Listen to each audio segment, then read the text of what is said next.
Hey everyone, I'm Belle Reid, and thanks for tuning into this video.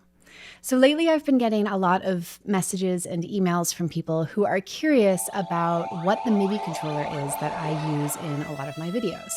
So I thought I would put together a short series where I share with you what's going on with this MIDI controller, how it works, how I use it, and also some patch ideas for connecting it to various different kinds of instruments like computers, synths, and my Euro rack setup.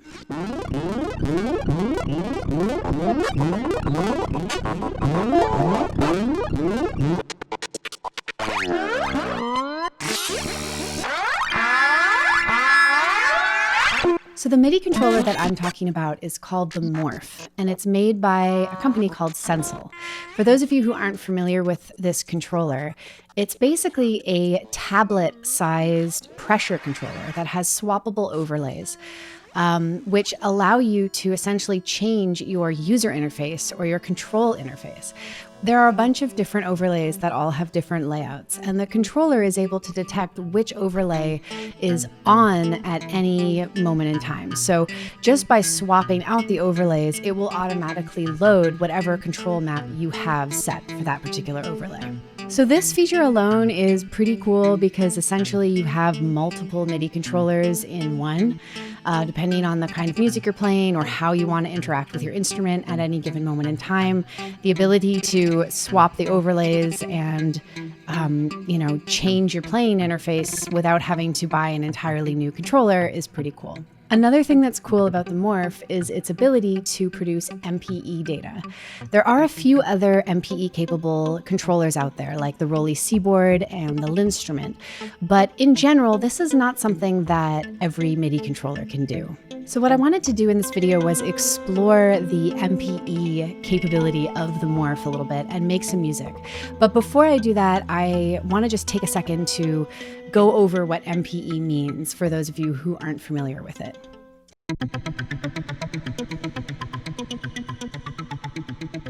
So MPE stands for MIDI Polyphonic Expression. And in a nutshell, it expands standard MIDI by allowing you to control certain aspects of a sound, like for example, pitch bend and timbre, polyphonically. In standard MIDI, all MIDI information, including pitch bend, MIDI CCs, and note information, are sent on a single channel. So if you're playing a chord on your synthesizer and you send pitch bend info, for example, the pitch bend info will impact all of the notes in your chord at the same time. What MPE allows you to do is expand this control and send MIDI information on a different unique channel for every key press.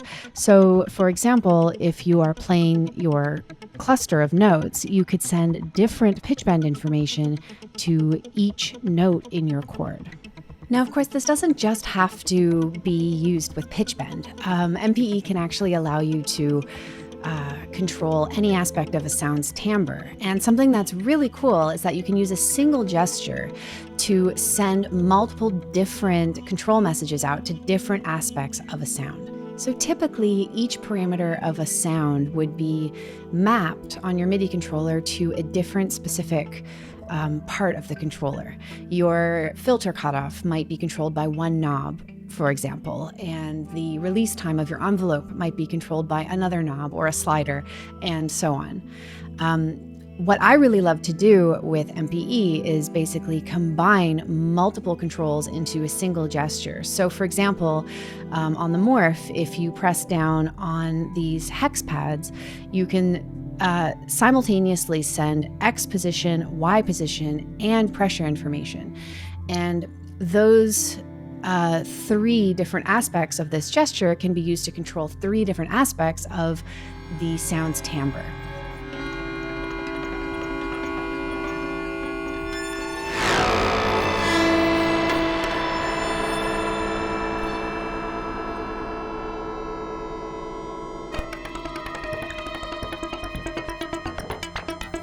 If you think about it, this is a lot closer to what it would be like to actually play an acoustic instrument, in which each physical gesture that you do on the instrument is linked not just to one aspect of the sound, but to the whole quality and character of the sound in general. So for example, when I play trumpet, the way that I articulate a note, it's not just going to have an effect on the envelope of that note's sound, right? It's also going to affect the brightness and the tone color and quality, and of course the amplitude or the loudness of the sound. The same thing applies to any acoustic instrument, the way that you pluck a string or hit a drum head. That one gesture that you do, the velocity and force and the way that you execute that action is going to have an effect on a number of different parameters of the sound's overall timbre.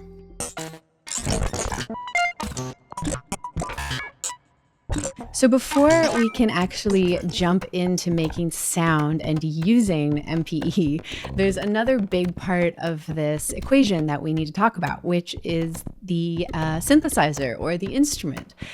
So not every synthesizer is capable of receiving MPE data. Some examples of MPE-capable hardware synths include Black Corporation Deckard's Dream, Kajimi, and Xerxes, and also the Modor NF1.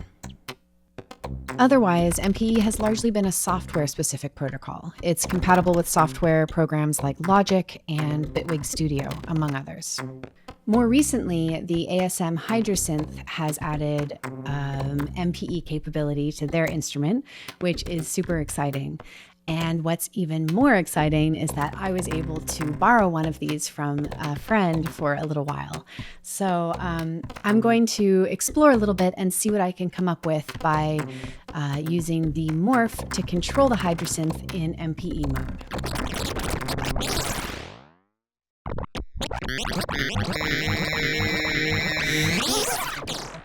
The first thing we need to do before we can start using the Morph is to set up the MIDI control map, which we can do using the Sensel app.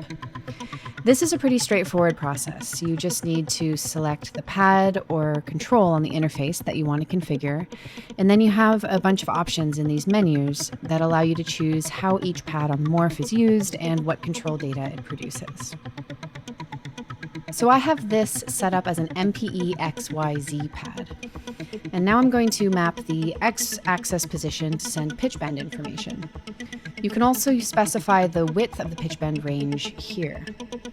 I've set up each pad to send a different note from the Morph. So this one is A3, and I have the whole controller set up chromatically with the ability to jump up and down octaves using the buttons in the top left corner. For pressure, I'm going to select Channel Aftertouch so that the controller sends aftertouch information for each key press on an individual channel. By default, the Hydrasynth works with polyphonic aftertouch, but poly aftertouch is actually a separate data type that's not compatible with MPE. So while it does allow for every voice to have an independent aftertouch value, all of the voices are on the same MIDI channel. With MPE, as we covered earlier, each voice gets its own MIDI channel. So in order to send each channel its own control information, we need to use Channel Aftertouch here. And finally, I'm using CC74 for my Y position control, which is the standard Y-axis CC for MPE controllers. Over here, you'll see some checkboxes to toggle between absolute and relative Y and X.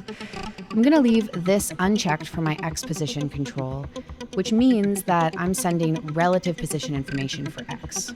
So I have my X-axis mapped to pitch bend, and I'm also sending specific note values out with each pad. Whenever I push one of these pads, the initial pitch bend control will be neutral, regardless of precisely where my finger is on the pad. So in this way, I won't have to be exactly centered on the pad in order to get an accurate pitch. From there, I can add vibrato or bend the pitch up and down. For the Y-axis, I'm going to select absolute. This means that the controller will send out different information depending on my exact Y-axis position on each pad and with each key press. Oh, and one more thing I wanted to mention. I'm using this Kenton MIDI USB host to connect my Morph to the Hydrasynth. I'll leave a link to this below in the description so you can check it out if you want to.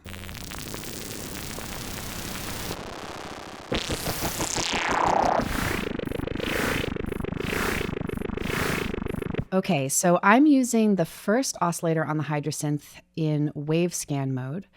So here I'm setting up a bank of waveforms, and I'm going to use the Y position control from the morph to modulate through the different waveforms. So I'm selecting MPE Y ABS, which stands for absolute, as my modulation source, and oscillator 1 as my destination.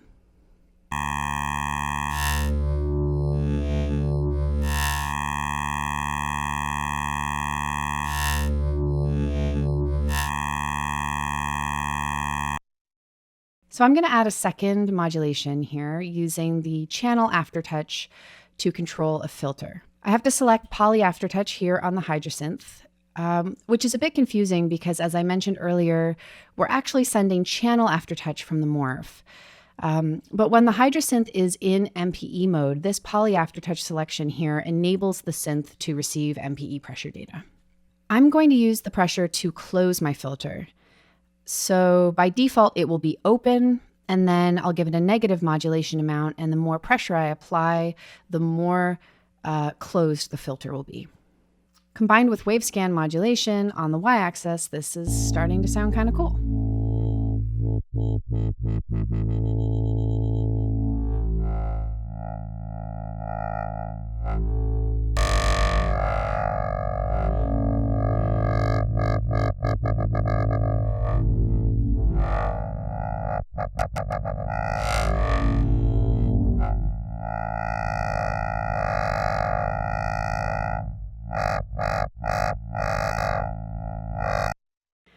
The last thing I'm going to do for now is to see what will happen if I use the release velocity to modulate a delay. So I'll choose MPE off VC from this menu as the modulation source, and then the delay as the destination. I'm going to play around a little bit with the mix balance and the feedback amount in the delay line to see what sounds good.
Okay, well, that wraps up my first round of MPE Morph Hydrasynth explorations.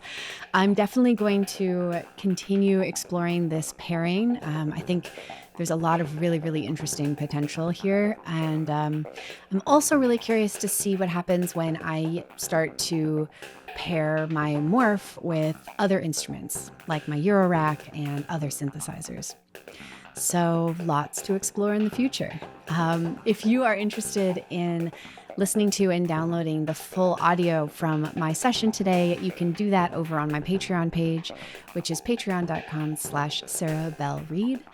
And yeah, thanks so much for watching. If you're interested in being notified about the next videos in this series about the morph, please subscribe so that you will be notified. And thanks so much for watching. I'll see you next time.